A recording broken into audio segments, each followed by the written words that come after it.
So my name's Jonathan Montgomery. I'm Professor of Healthcare Law at University College London, but I've also spent a considerable amount of my career in NHS leadership positions. I've chaired 2 NHS trusts, I've chaired a strategic health authority, I've chaired NHS commissioners, and I've had various national roles, including chair of the Advisory Committee on Clinical Excellence Awards, which Nye Bevan described as stuffing the consultant's mouth with gold, but also currently the Health Research Authority and the Nuffield Council on Bioethics. I spent some days in the last 18 months sitting as an advisor to the Morecambe Bay investigation, which examined neonatal and maternal deaths in Cumbria. And I'm going to draw on my experience from those various things in my reflections on the Mid-Staffs inquiry. But I must emphasise that these are my personal opinions. They're not the opinions of the organisations with which I've been associated, and therefore the disclaimer on the screen applies. So I think we should start with the Mid-Staffordshire inquiries plural, because Robert Francis first of all looked at what happened, secondly looked at what we might do in terms of reforms, and then indeed has followed that up with a third inquiry into NHS whistleblowing. But fundamentally, I'm going to suggest that the reforms that followed those inquiries may not tell us very much about the ability of regulation to promote compassionate care. And I don't want anything to detract from the fact that no one could deny that the experience of patients at Mid-Staffs was a catastrophic failure of compassionate care. So my question is not about defending what happened there, but it is about asking what the right regulatory interventions might be. So we should start by reflecting on that catastrophic failure of compassionate care. So the first Francis inquiry examined from a number of perspectives the failures. So from the point of view of patients, they were left in their own excrement in soiled bedclothes for lengthy periods. Those patients who couldn't eat were left without assistance and therefore were not assisted to have that basic human right of nourishment. And we know from other reports that this is not a unique problem. There was water left for them to drink, but they couldn't reach it. So no one could be proud in the NHS of that experience. There was also a lot to be said in the first Francis inquiry about the conduct of professional staff. There was triage in the accident and emergency unit by staff who were untrained to do that. There were indications of apparent callous indifference reported by relatives to the way staff treated patients. There were numerous reports of lack of basic care across a number of the wards and departments in the hospital, and the consultant body of doctors was criticised for having largely disassociated itself from the management problems. So the professional staff didn't come out of it with any credit.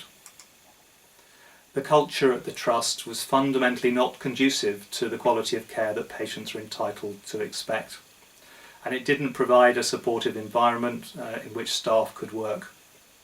Characteristics of that: a blame culture, an atmosphere full of fear of repercussions when things went wrong, high priority within the culture of the Trust placed on targets to be achieved against national priorities, and much discussion of the impact of the drive to win Foundation Trust status, a factor which we identified was a major part in the Morecambe Bay investigation of the way in which an external focus took up a large amount of senior management time.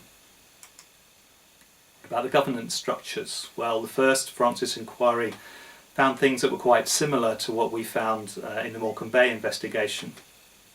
There was a fundamental management failure to establish appropriate and effective clinical governance.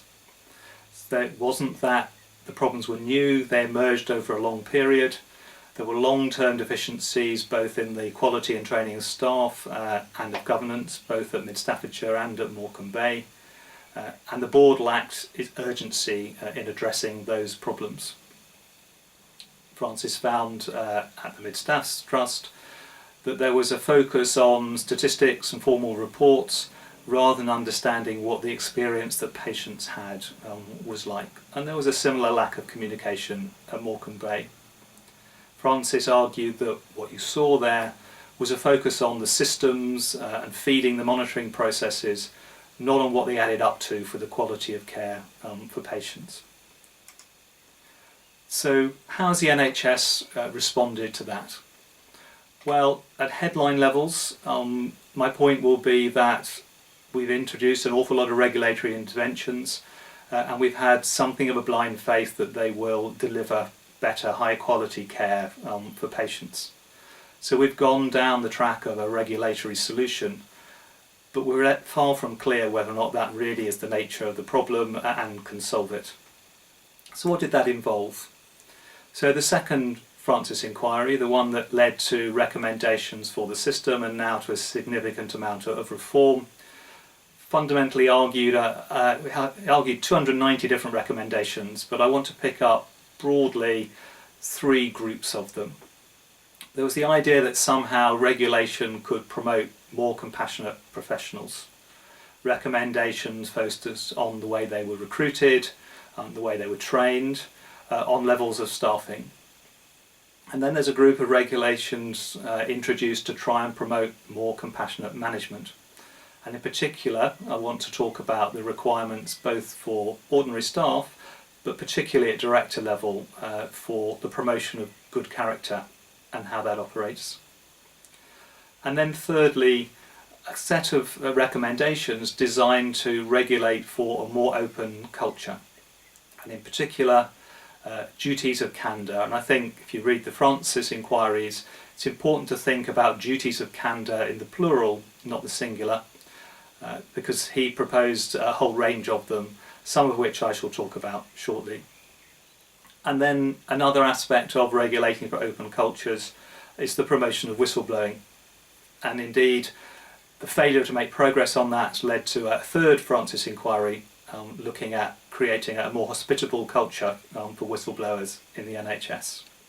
I shan't talk in any detail about that, but we need to flag it up as part of the picture. So Robert Francis recommended improved standards and accountability for compliance with those standards, and especially the extension of that to NHS managers. Amongst others, he's identified the fact that most professional staff in the NHS work against codes of conduct. They have their right to practice as professionals overseen by professional regulatory bodies, but that's not the case he identified with managers. Although it should be said, it's probably easier to sack managers than it is to sack professionals. So we need to get a bit of a sense of perspective on that. So turning to nursing, he was pretty critical about the profession of nursing, and certainly from the histories that he heard of the way people were treated, you could see why he reached those conclusions. It's rather less easy to be certain about the solutions that he came up with. So he focused very much on the importance of educating nurses to deliver compassionate care. He argued at the stage of recruitment and recruitment into student training, more should be used of aptitude tests to see whether aspirant professionals were caring. He argued that there should be a significant amount of hands-on experience during nurse training. He proposed common qualifications and assessments and national standards of competencies. Now those I talked to in nurse and midwifery education, somewhat frustrated by his failure to recognise how much of this was already in place. Even more significantly, Francis argued that we needed to extend this value-based recruitment not just to qualified staff but also unqualified nursing jobs, and that was followed on by the Camilla Cavendish review, leading to a current set of proposals to try and make sure that so-called unqualified nursing jobs, auxiliary nursing jobs, now come within the formal remit of the Nursing Midwifery Council. So what you have there is an approach to nurse competence and the culture of caring, which assumes that a regulatory intervention, a set of standard settings, a introduction of an extension of the formal register, will somehow improve the quality of care. Despite the fact that what Francis found was that those professions which were already registered, who already went through these forms of training, were at least part of the problem, if not a major issue. So some serious questions there about whether it's reasonable to expect that type of regulatory intervention to fundamentally change the experience that patients get. So let's move on to the good character question. So now within the Care Quality Commission's oversight, the Health and Social Care Act regulatory activities regulations have introduced requirements of good character in Regulation 5 in relation to directors, but also the first part of this is in Regulation 19 for the staff that providers of regulated activities, so for our purposes hospitals will do as a proxy, should have good character. So amongst the requirements, staff shouldn't be employed unless it's known that from making reasonable inquiries that they have good character, that they have the appropriate qualifications, competence, skills and experience necessary for the position of work that they're undertaking. And in relation to directors or people carrying the role of directors, they must also have not been responsible for or privy to, a phrase I'll come back to, contributed to or facilitated any serious misconduct or mismanagement, whether unlawful or not, in the course of carrying out a regulated activity. And the regulations make it clear that that also extends to things that would be regulatory activities but carried out in other countries, but they'd be regulated if they were carried out in the UK. So what do we mean by good character? Well, there's some negative questions. So Schedule 4 to the regulations sets out in Part 2 factors to which employers must have regard. And they include whether or not the person they're proposing to employ has been convicted of any offence or of something that, if done in the UK, would constitute an offence. No time limit, no sense of spent convictions, no sense of limitation to offences that relate to carrying out regulated activities, but it's only something to which employers must have regard. So presumably those factors will be taken into the way they examine questions and take them into account. So those are negative aspects of good character. What about a slightly more narrative approach? Well, the guidance to those regulations tells us that what character is something that determines the response to any given situation, and good character would ensure the response is the correct one regardless of the circumstances and within agreed processes and systems. Note the fact that the idea of character is it enables you to resist culture, to step outside of the problems, and that's something we need to come back to as to whether we think the difficulties that face regulating for compassionate care relate to the circumstances in which you are trying to do that, or whether they relate somehow to your internal thinking and moral orientation before employing people. So that's good character. The CQC goes on to say that we also expect staff working in the NHS to have caring and a compassionate nature. How do they assess that? Well, caring is one of the key questions of which they rate services. They expect it, they say, to be at the core of the attributes of those delivering care. To find out about that, they'll explore whether staff are caring towards people receiving services and whether those people are treated with compassion. And one major way of doing that is by asking them, how do they feel when they're being treated or when they're being spoken to by staff in the service? And then they'll ask staff how the senior leaders set the tone and culture of the organisation in relation to being caring and compassionate. So this is about asking about perceptions. We should be a little bit cautious, I think, about the idea of good character. I think back to the early case, Stock against Central Board of Midwives in 1915, where it was found that a midwife lacked good character because she was living with a man who was not her husband. And law students will remember the famous statement of Lord Denning when passing judgment on a case where a woman had been expelled from her teacher training college because she'd allowed her boyfriend to stay in her room overnight. And Lord Denning said, "This is a fine example to set for others. And she, a girl trained to be a teacher, I expect the governors and staff all thought she was an unsuitable person. She'd never make a teacher. No person would knowingly entrust a child to her care." We certainly should be careful about asking about whether good character as a general characteristic invites us to display our prejudices rather than rely on evidence about what translates into good quality care.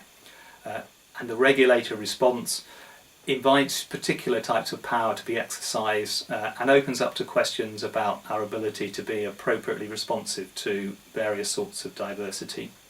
So we should be a little bit cautious about how far good character can take us, particularly when there seems to be no sense of things being done in the past so far away that they're no longer relevant, no sense about spent convictions, and an apparent assumption that once your character is established, it doesn't change.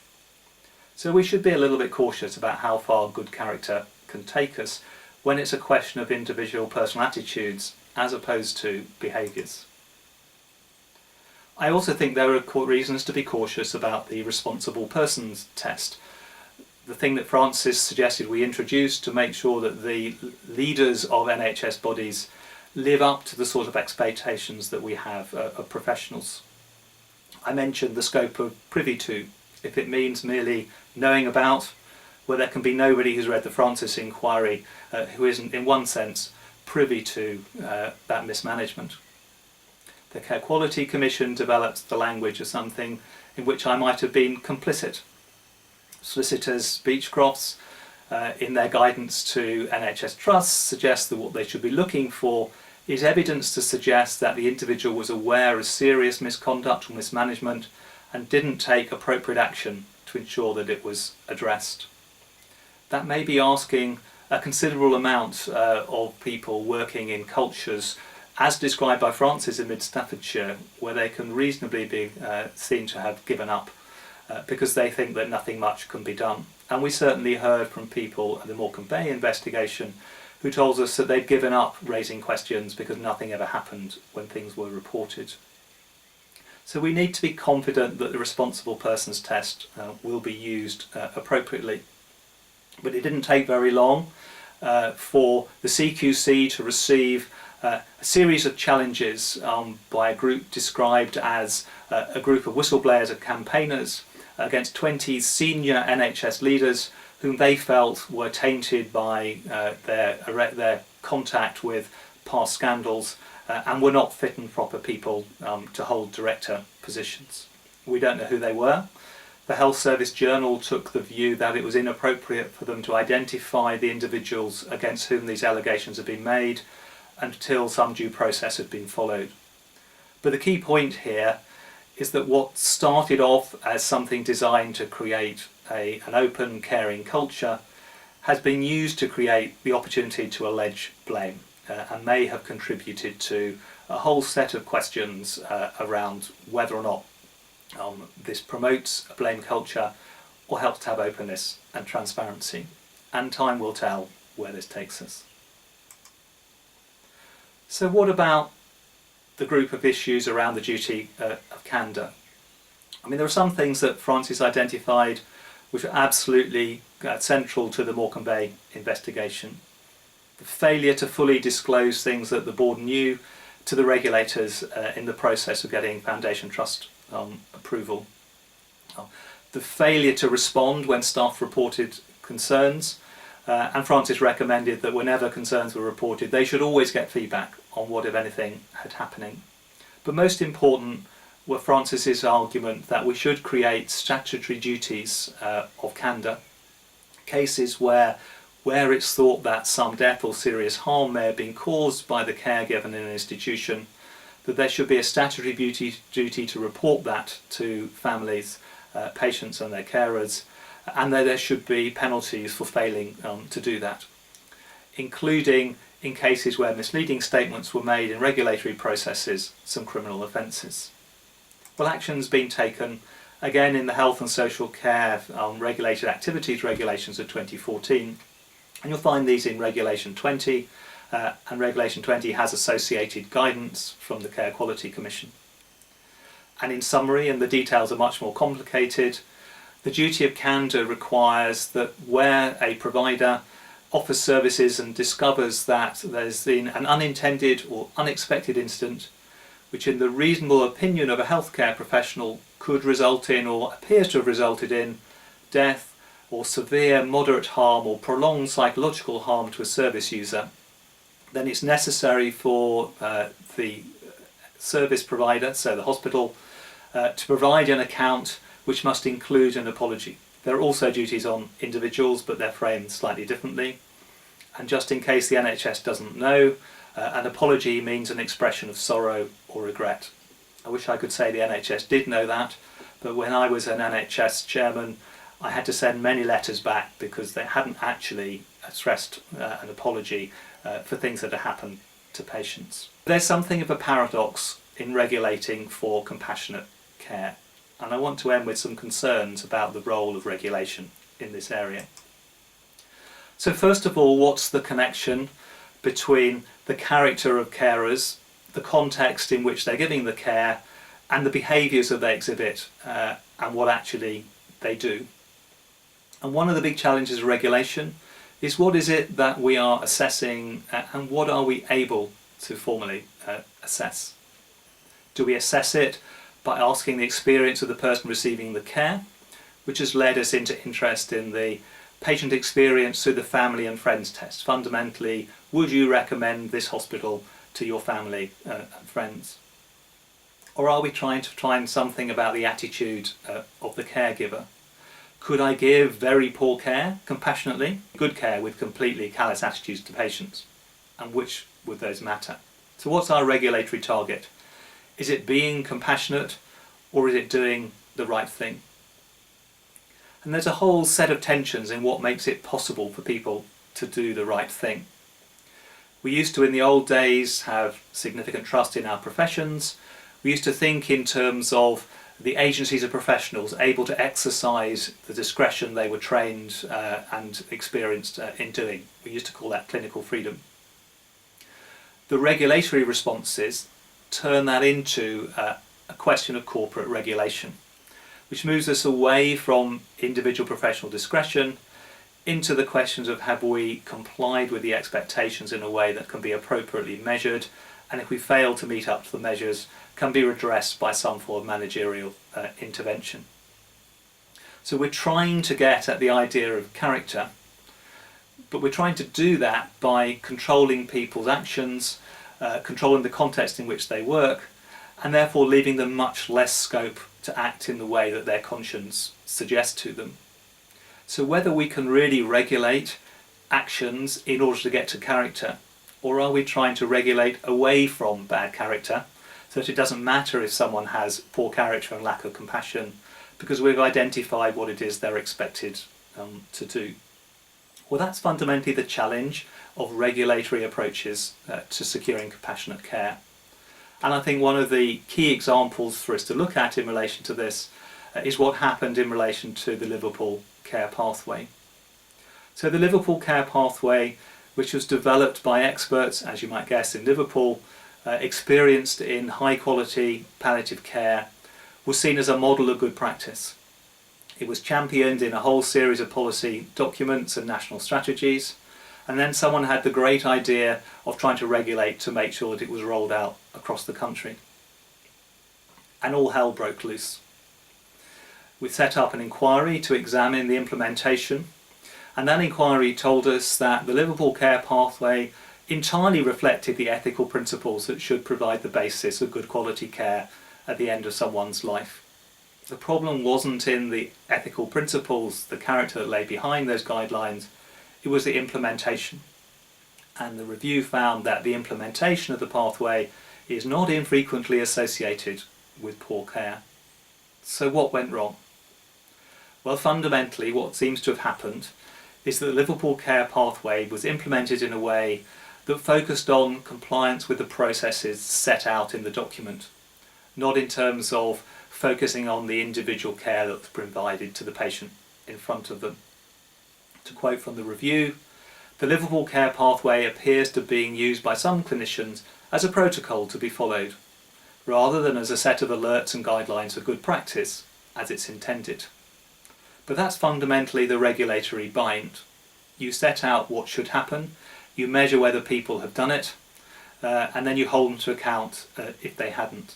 What seems to happen in the real world is that as soon as you regulate for something into a protocol, the difficulties in departing for that, when you think it's the right thing to do, become quite extreme. A triumph, if you like, of the governance context over the discretion of individual professionals.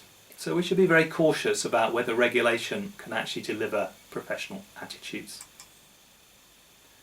So what's happened in relation to the culture of accountability created after Mid Staffordshire's regulatory responses?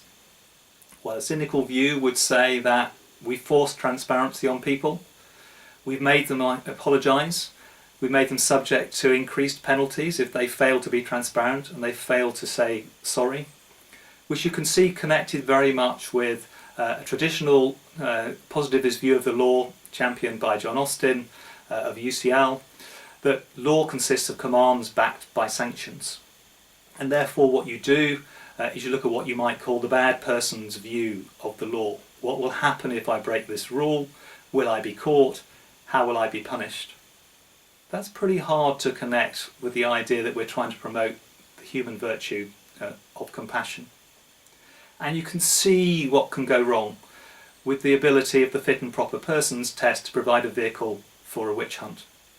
It may not stick, but in every manager's minds now will be the question of who might come back and accuse me of not being a fit and proper person.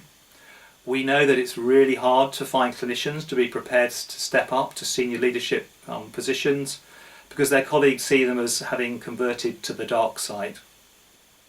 And we know that when clinicians are there are serious questions in their minds about whether they'll be treated fairly if things go wrong. So what we may have done with these regulatory responses is created even more of a blame culture. Now, I'm not a fan of no blame culture. We discussed this when I was chair of Mental Health and Learning Disability Trust. There are times when people are to blame and they should be held to account. You don't want a situation where no one ever gets blamed, because that wouldn't be perceived as fair by staff. But you do need to make sure that blame is fairly attributed, and where the cultural context, the economic context, the pressure under which people are working make it impossible for them to behave appropriately, the blame shouldn't necessarily sit with them. It needs to sit, at least in part, in the context in which they were working. Now, I don't want to absolve in any way those staff who left patients in excrement. It's hard to understand how that could ever be a professional thing to do. But it's also unfair to suggest that they could easily have changed that and therefore were individually to account for the whole of the problem. The key question then is whether the culture of accountability that's been introduced after Mid Staffordshire is going to make it easier for people to deliver compassionate care or more difficult. So what have we done? Well, we've certainly increased the regulatory costs. So Mike Richards has got a whole army, he calls them, of inspectors going in and out of healthcare organisations, helping understand what the quality of care is and how it can improve. We may well have increased the managerial focus on compliance with the system. Certainly in relation to the mandatory staffing numbers, it's changed behaviours, it's cost us more money. We don't really know whether it's also improved the quality of care. But it's far from clear that raising the standards required of professional leaders, exposing them to criticism for elements in their past that may be attributed to them as bad character, is actually going to increase the quality of leadership. It certainly isn't increasing the number of people prepared to take on those steps. But much more important is the fact that the more we require, say, the duty of candour to help providers explain when something goes wrong, if that leads to a focus on recording when things go wrong rather than putting it right, we may find that the costs of regulation become too great. But we certainly should ask ourselves the question whether there's any reason to think that the regulatory responses following mid-staffs make it any less likely that those failures of compassion will be repeated. And I'm afraid to say I can't be confident that it has. Thank you very much.